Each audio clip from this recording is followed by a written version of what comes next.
Hello and welcome to Capital City News. It's been an eventful start to the new year.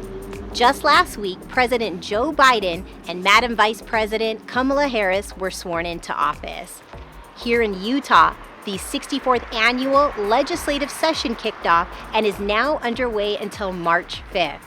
And Salt Lake City Mayor Erin Mendenhall is set to deliver her second State of the City address this week. On this week's episode, we hear from Mayor Mendenhall about her first year in office, and she gives us a preview of what's ahead.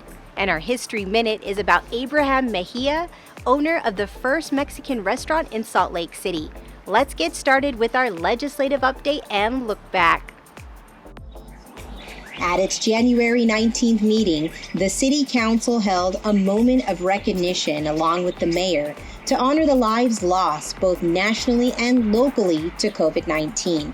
As part of the nationwide memorial, Salt Lake City rang its historic city and county building bells and illuminated its tower to show unity and strength with the rest of the nation.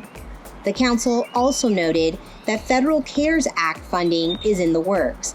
This could mean more than $7 million in rental and housing assistance or COVID-related services for city residents. The council also adopted a budget amendment that formally gave its support for the mayor's administration to hire a new police class to partially fill the Salt Lake City Police Department vacancies. To learn more, visit slc.gov/council.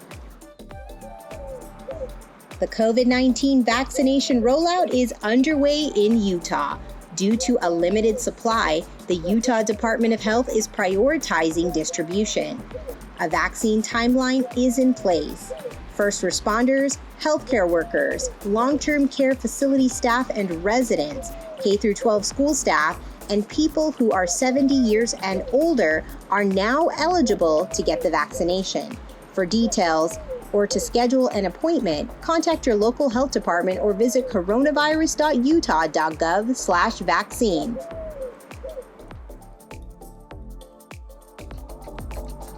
Join the conversation to increase racial equity in policing across Salt Lake City.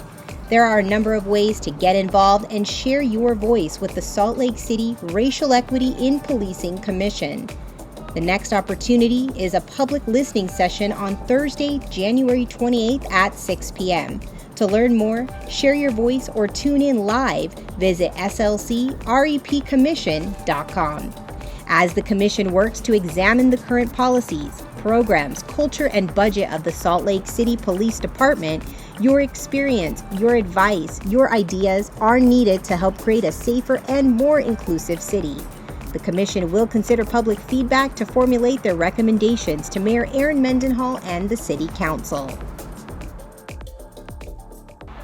Salt Lake City Mayor Erin Mendenhall reflects on her first year in office and talks about some of the challenges, some of the accomplishments, and what's on the horizon for 2021. Mayor, thank you so much for being here today. It's my pleasure, Poonam. Good to see you. So last January, you were sworn in as the 36th mayor of Salt Lake City. Here we are 1 year later. How would you describe 2020?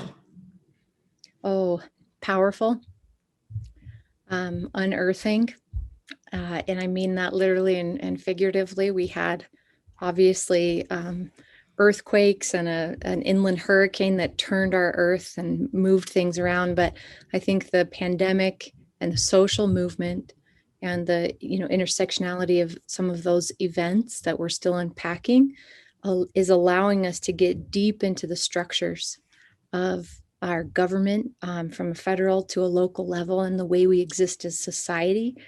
And that is tremendously powerful. So there's plenty of heartbreak and loss, suffering, and there's transformation. There's been community building, and there's been division also across our nation. So it's been a transformative, but I would say it's a powerful year most of all. And Mayor, now in your 2020 plan, initially you had outlined 3 major priority areas: growth, environment, and the community. What were a few major things you were able to accomplish in 2020? Yeah, I'm grateful for those three legs of the priority stool and that we actually made quite a bit of progress on all of them. The growth component, we were able to hire someone, Clark Cahoon, who is now leading our tech innovation collaboration with the healthcare industry, the health innovation industry, rather, and technology, and looking to bring the benefit of those jobs and those companies into Salt Lake City and really make a tangible connection of opportunity to Salt Lake City residents. We want to be able to build apprenticeships, job openings, mentorships, even catering our educational systems to be training our residents to go into that field, which is the highest paying and the fastest growing industry in the state of Utah, technology. We've made some pretty great progress on that growth front. When it comes to the environment and sustainability, we've disseminated that priority through all of the departments in Salt Lake City so that every policy decision or major financial decision that any division or department is making is considering what those environmental impacts are and therefore what might be better decisions for us to make as a city. That's helping us drive our focus on electrifying transportation, not only in our own investment as a city, but making that more possible for our residents to transition. And this last year in 2020, we saw a major advancement on a solar initiative where by 2023, 90% of Salt Lake City Corporation's power will be electrified power. And we hope to expedite that transition for the rest of the city very soon. And then when we come down to the equity and inclusion, that was our third leg of the stool. And it was a great place for us to begin 2020. The City Council supported a $500,000 request for us to do a citywide equity master plan. And that contract is now underway.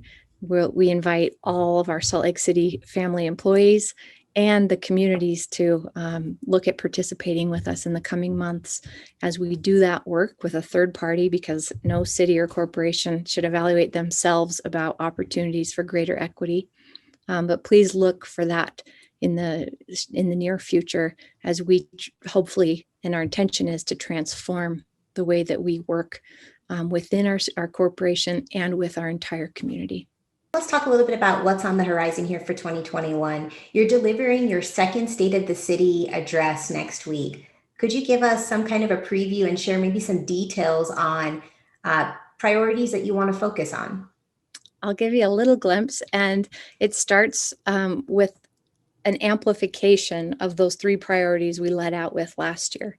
Equity and inclusion has got to be there, and it also needs to be amplified into our city business, into our work with our own employees. We have over 3,000 employees in Salt Lake City Corporation, and we have been learning and listening and then trying to support our diverse employee workforce in ways that they need, from trainings to mental health support and different kinds of leave. It's been a tremendous year. So you're going to hear more about supporting our own employees. And I hope that will be a comfort to our Salt Lake City residents and businesses. As you mentioned, we have been just killing it on our services. Even on Earthquake Day, we didn't miss a garbage pickup. I mean, that's amazing. And that day was riddled with aftershocks. So we've kept our public services going, and we need to support those people who've been doing so amidst hiring freezes and tremendous social, environmental, health difficulties. We'll keep going with connecting our residents with the opportunities of growth. And when you look at the economic portfolio for the state and Salt Lake City over the last tremendous year, you see that construction has continued to grow. Sometimes it was at 9 or 10% growth while every other sector was in the red. Salt Lake City is going to keep growing. Those high rises are going up downtown right now, and there's more in the pipeline. But we need to ensure that our city is not a victim of growth, that we are an engaged participant that makes sure that we benefit as residents. We benefit from the growth that's happening here. I want to see more trail connections, more ability to live in a 15-minute community where you can walk within 15 minutes to your work, your place of recreation, to dinner with your family, to a great park. And these are the opportunities that we're looking for in 2021. I can't wait to give you some details at the State of the City. And Mayor, in terms of engagement, how can residents learn more and stay connected with you and your team? All of our social media platforms at SLC Mayor.